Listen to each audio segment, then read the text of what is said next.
Puji Tuhan. Saudaraku yang dikasihi oleh Tuhan, saat ini saya akan membacakan firman Tuhan buat kita sebagai bahan perenungan di dalam hidup kita di sepanjang hari ini. Sehingga dimanapun Tuhan percayakan kita untuk melakukan apa yang patut kita kerjakan, biar firman Tuhan yang kita dengar menjadi langkah, menjadi pedoman dalam hidup kita. Sehingga apa yang kita lakukan boleh berkenan di hadapan Tuhan. Dari Suratan Roma pasal yang ke-12, saya akan baca ayat yang kedua. Demikian firman Tuhan. Janganlah kamu menjadi serupa dengan dunia ini, tetapi berubahlah oleh pembaruan budimu, sehingga kamu dapat membedakan manakah kehendak Allah, apa yang baik dan berkenan kepada Allah dan yang sempurna. Oh, haleluya. Saudaraku yang dikasihi oleh Tuhan. Tentu firman Tuhan ini ditujukan kepada orang-orang yang percaya, kepada orang-orang yang sudah diselamatkan oleh Tuhan, yang sudah ditebus dengan lunas dengan darahnya. Yaitu dikatakan di sana apa? Jangan kamu menjadi serupa dengan dunia ini. Ada banyak anak-anak Tuhan, ada banyak orang-orang Kristen yang sudah kehilangan identitas dirinya.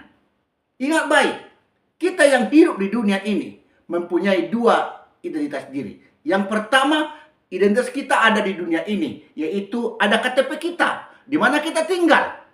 Dan kita juga punya identitas tersendiri, yaitu kerajaan Allah.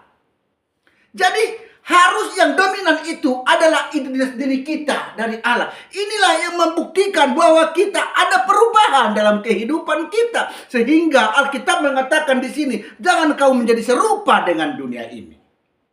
Itu sebabnya sebagai anak-anak Tuhan, jangan kita serupa dengan dunia ini. Baik itu menyangkut soal mindset kita, cara pandang kita harus berbeda dengan dunia ini. Istilahnya, dunia mengatakan hemat adalah pangkal kaya. Benar secara dunia. Tetapi bagi Allah, bukan hemat pangkal kaya. Beri, maka kamu akan diberi. Contohnya seperti itu. Jadi kita sebagai anak-anak Tuhan harus punya identitas diri yang jelas sebagai warga kerajaan Allah. Sehingga kita benar-benar menjadi anak Allah. Jadi harus kita mengalami perubahan. Saya akan bacakan di dalam Roma pasalnya yang ke-3, dikatakan di sana ayat yang ke-11, saya bacakan. Roma 3 ayat yang ke-11. Tidak ada seorang pun yang berakal budi. Sebenarnya Alkitab ini menjelaskan bahwa memang manusia ini tidak berakal budi. Kalau bukan Tuhan yang menyelamatkan kita, maka kita dikatakan tidak berakal budi.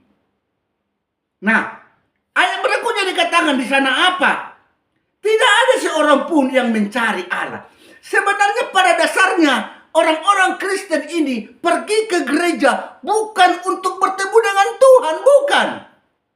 Tetapi untuk mencari kesenangan diri sendiri, kesenangan matanya, kesenangan telinganya.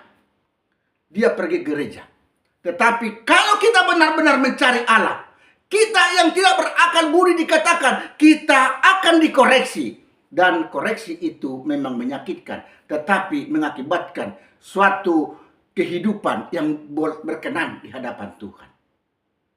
Itu sebabnya mari kita memiliki perubahan dalam hidup kita. Lewat apa? Lewat firman Tuhan yang disampaikan buat kita. Jangan kita pergi ke gereja sama kembali ketika kita pulang. Itu namanya ke gereja tidak bertemu dengan Tuhan. Tapi saya percaya setiap orang yang bertemu dengan Tuhan akan mengalami perubahan dalam hidupnya. Itu sebabnya ayat firman Tuhan yang begitu singkat ini, biar mengoreksi setiap kita, mengajak kita semua supaya kita mulai membiasakan diri, berusaha untuk mengalami perubahan dalam hidup. Mindset kita, cara pandang kita harus berbeda dengan cara pandang dunia ini. Mungkin tampilan kita beda, cara berpakaian kita mesti harus beda. Dandanan kita, gaya hidup kita harus beda dengan dunia ini. Kita harus menonjolkan, memperlihatkan kepada dunia ini bahwa kita memiliki identitas kerajaan Allah. Mari saya ajak kita semua, renungkan baik-baik firman Tuhan ini. Apakah hidup kita sudah mengalami perubahan? Budi kita dibaharui hari lepas hari. Sehingga kita benar-benar bisa membedakan mana yang baik, mana yang berkenan kepada Allah. Yuk, saya bersama dengan Pendeta Petrus mengucapkan terima kasih. Selamat kita beraktivitas. Maju, semangat terus dalam Tuhan. Haleluya, haleluya, haleluya.